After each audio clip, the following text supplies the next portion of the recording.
Sois courageux. Je viens là t'exhorter, mon frère, ma soeur, à être courageux. Car le courage est la force morale de quelqu'un qui veut aller de l'avant. Tu ne peux pas avancer dans la vie sans que tu n'aies un mental d'acier, sans que tu n'aies un mental de fer. Car si le courage est défini comme avoir un moral d'acier, un moral de combattant, tu dois pouvoir l'avoir. Tu es chrétien, tu es enfant de Dieu. La capacité qui doit se développer en toi, c'est celle de te battre, celle de croire et celle d'avancer. C'est pourquoi quand nous nous basons sur la parole de Dieu dans le livre de Josué chapitre 1, le verset 6 au verset 7, la Bible nous interpelle sur des faits très importants. Tu ne peux pas atteindre tes objectifs, tu ne peux pas être salué, tu ne peux pas être honoré si tu n'es pas un homme, une femme qui est rempli de courage. Quand nous parlons de courage, cela implique la bataille, cela implique l'adversité, cela implique l'opposition, cela implique les difficultés, la vie avec Dieu, la marche de nos jours nécessite le courage. Alléluia.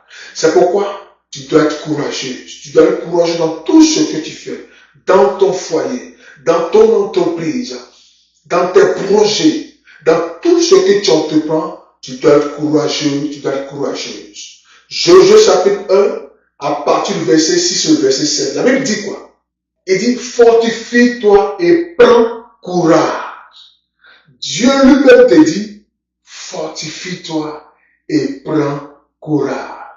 Écoute, si le Créateur lui-même t'exhorte à prendre courage, c'est parce qu'il est conscient que tes lendemains seront parsemés de difficultés. Tes lendemains seront parsemés d'obstacles. Tes lendemains seront parsemés d'opposition. Il n'a pas dit que tu seras vaincu. Il n'a pas dit que tu vas échouer. Il te dit seulement, prends courage. Il a dit à Josué, Moïse est parti. Moïse n'est plus. Mais il te reste toi. La promesse faite à Moïse tient toujours. Mais si tu ne te empares de courage, si tu t'empares de courage, si tu ne prends pas ton courage entre deux mains pour avancer, tu ne pourras pas atteindre les objectifs qu'il faut. Bien-aimé, il te faut prendre courage. Parce que c'est en prenant courage que les promesses de Dieu peuvent être réalité pour toi. Ce n'est pas parce qu'une première fois tu as échoué que tu dois te décourager.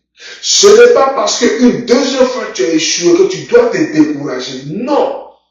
Tu dois continuer à te battre, en croire que ce que tu entreprends est possible et est capable d'être réalisable dans ta vie.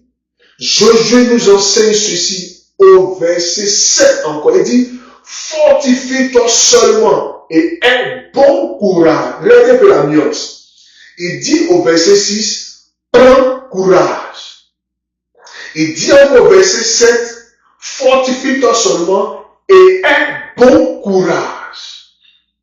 Bien aimé, le mot courage est identifié à peu de 30 fois dans la Bible.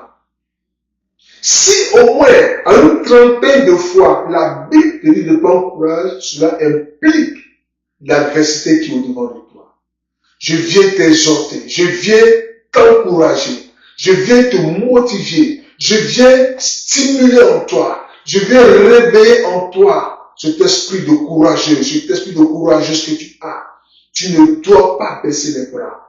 Ce n'est pas parce que l'adversité est devant de toi. Ce n'est pas parce que les choses sont difficiles aujourd'hui que tu dois jeter l'éponge.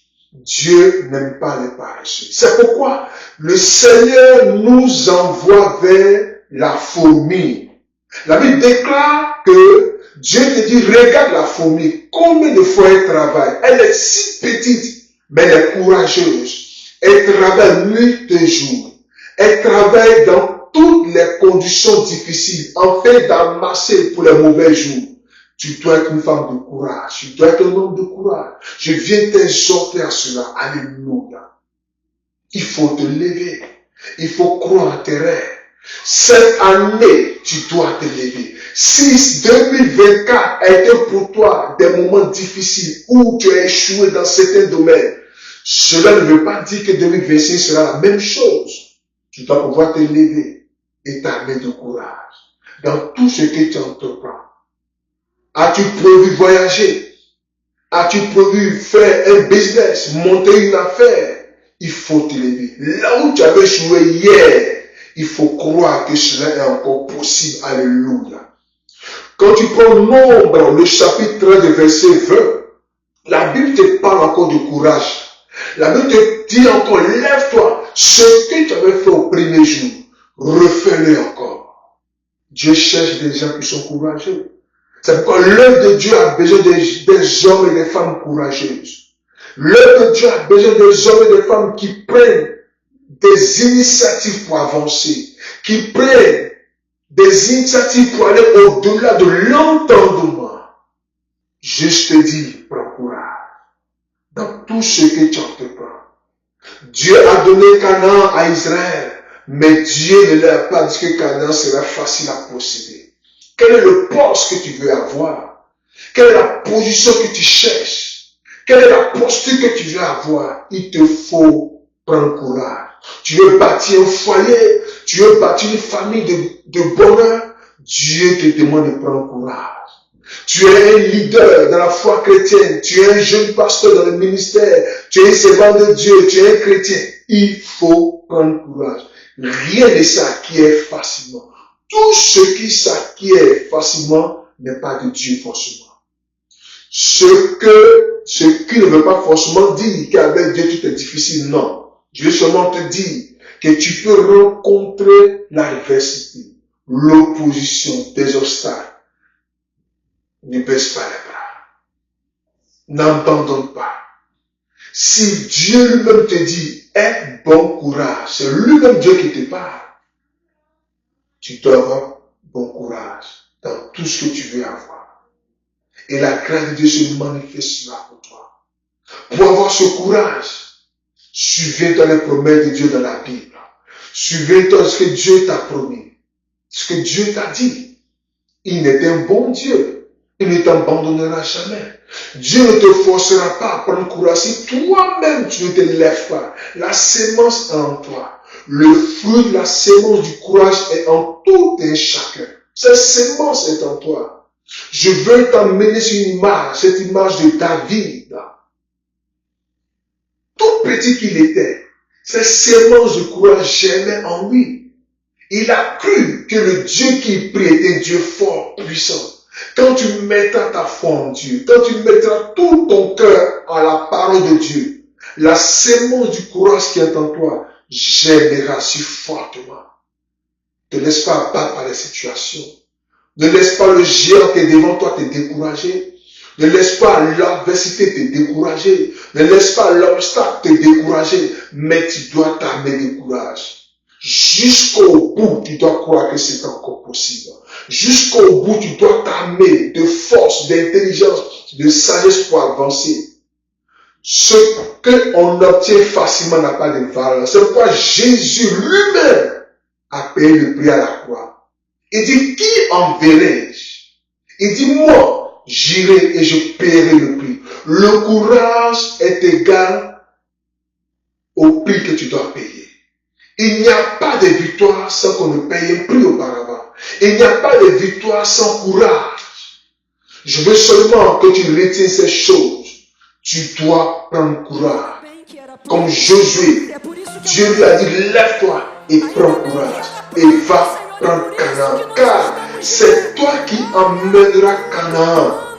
C'est toi qui amèneras Israël à prendre possession de Canaan.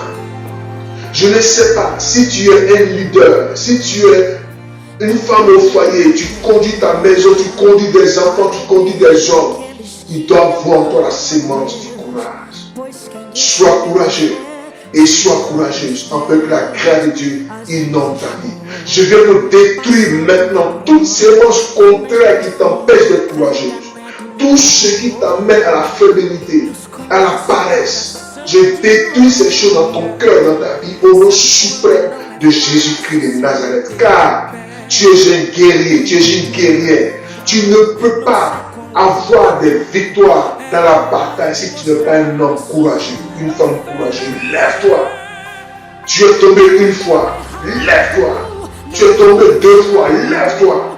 Car c'est la fête qui déterminera ton commencement. Ce que tu as commencé hier, qui n'a pas marché, lève-toi mon frère, lève-toi ma soeur et va de l'avant.